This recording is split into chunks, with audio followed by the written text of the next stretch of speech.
Assalamualaikum warahmatullahi wabarakatuh. Tutor Bahasa Indonesia Universitas Terbuka yang saya hormati dan penonton YouTube yang berbahagia. Pada hari ini saya Christine Konstanta dari Prodi Sastra Inggris bidang minat penerjemahan akan mempresentasikan tugas diskusi keempat saya yang berjudul Melawan COVID-19. Adapun poin pembahasan yang akan saya bawakan pada presentasi kali ini adalah pengertian COVID-19, penyebab tertularnya COVID, gejala COVID-19, dan pencegahan yang dapat dilakukan. Apa itu COVID-19? COVID-19 merupakan penyakit yang disebabkan oleh virus dari golongan coronavirus yaitu SARS-CoV-2.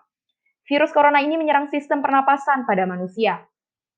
Pada akhir Desember 2019 lalu, penyakit ini ditemukan pertama kali di kota Wuhan, Cina. Virus COVID-19 ini menular antar manusia dengan sangat cepat dan menyebar ke sejumlah negara termasuk di Indonesia.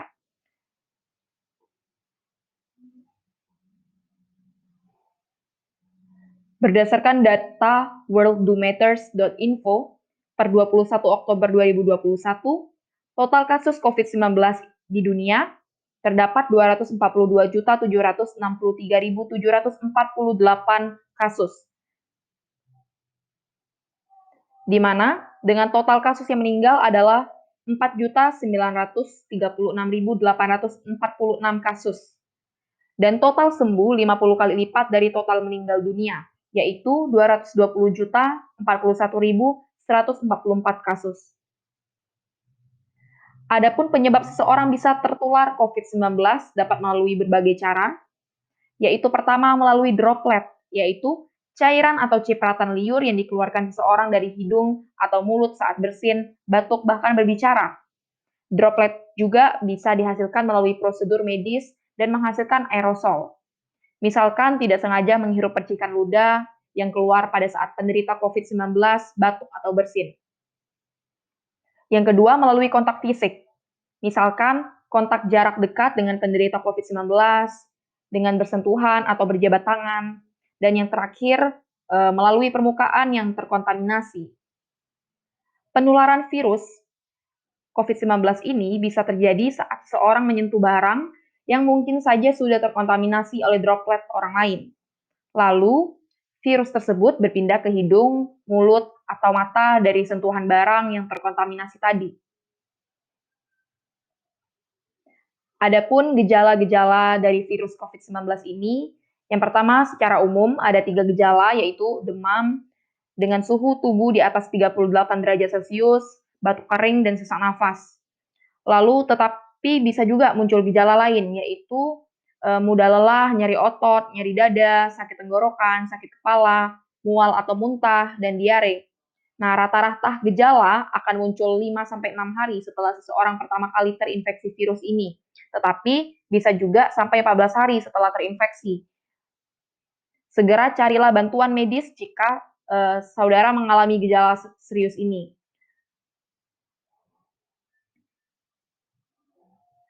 Bagaimana cara mencegah penularan COVID-19? Yang pertama dengan mengikuti vaksinasi. Vaksin merupakan salah satu cara terpenting dan tepat guna untuk mencegah penyakit dengan menjaga kondisi tubuh.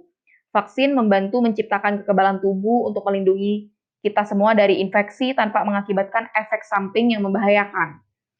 Keuntungan untuk mengikuti vaksin adalah vaksin ditujukan untuk melindungi kita dengan membangun sistem kekebalan tubuh sehingga dapat melawan segala jenis penyakit dari yang ringan hingga yang sangat serius. Vaksin mengandung antigen yang telah dinonaktifkan sebelumnya sehingga tidak menimbulkan rasa sakit ketika dimasukkan ke dalam tubuh.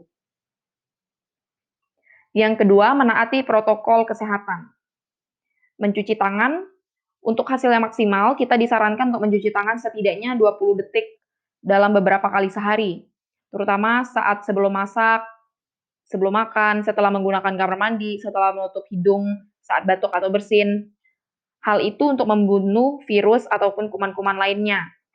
Kita juga bisa menggunakan sabun dan air untuk membersihkan tangan atau juga dengan alkohol setidaknya dengan kadar 60%. Yang kedua, memakai masker.